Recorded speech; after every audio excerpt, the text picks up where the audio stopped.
এই বছর আমি চিনতে শিখেছি মুখোশের আড়ালে লুকিয়ে থাকা মানুষগুলোকে।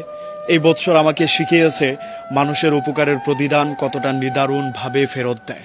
এই বছর আমি অনেক কিছু হারিয়েছি, বন্ধু হারিয়েছি, বিশ্বাস হারিয়েছি, ভালোবাসা হারিয়েছি, এমনকি নিজেকেও হারিয়ে ফেলেছি। এই বছরটা আমার কাছ থেকে অনেক কিছু যেমন কেড়ে নিয়েছে, পাশাপাশি কিছু মানুষকেও উপহার দিয়েছে। কেউ একজন আমাকে বলেছিল তোমার আর একটু চালাক হওয়া দরকার, তখন আমার কথাটা বুঝে আসে নাই। এই বছর এসে আমি বুঝতে পেরেছি আসলেই আমি নিজেকে যতটা স্ট্রং ভাবি আমি আসলে ততটা স্ট্রং না। তারপর আমি বুঝতে পেরেছি একটা মানুষ আমাকে কত সহজে বোকা বানিয়ে ফেলতে পারে। আমার মা আমাকে সবসময় বলতেন এত সহজে মানুষকে আপন ভাবতে নেই। নাও আই রিয়ালাইজ আসলে মানুষের আচরণ কতটা যন্ত্রণাদায়ক হতে পারে।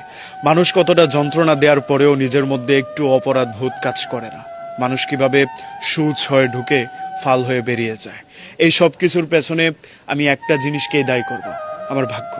তারপরেও আমি এইটা ভেবে শান্তি পাই যে এই বছরটা আমাকে অনেক কিছু শিখিয়ে দিয়েছে। পাওয়া না পাওয়া, প্রাপ্তি অপ্রাপ্তি, শূন্যতা কিংবা বন্ধুদের আবির্ভাব সবকিছু আমাকে আরেকটু নতুনভাবে প্রস্তুত নিতে শিখিয়েছে। তারপরেও আমি কৃতজ্ঞতা জানাই সেই সব মানুষদের যারা আমার খারাপ সময়ে পাশে এসে দাঁড়িয়ে আমাকে ভরসা দিয়েছিল। আমার সবকিছু ছেড়ে যাওয়ার পর যে মানুষগুলো আমাকে নিঃস্বার্থভাবে ভালোবেসেছে, কৃতজ্ঞতা জানাই আমি আমার সৃষ্টিকর্তার দরবারে, যিনি আমার কাছ থেকে অনেক কিছু কেড়ে নেওয়ার পরেও আমাকে স্থির রেখেছেন, আমাকে শান্ত রেখেছেন, নতুন কিছু করার স্বপ্ন দেখার সামর্থ্য দিয়েছেন। পৃথিবীতে যেসব মানুষ আমাকে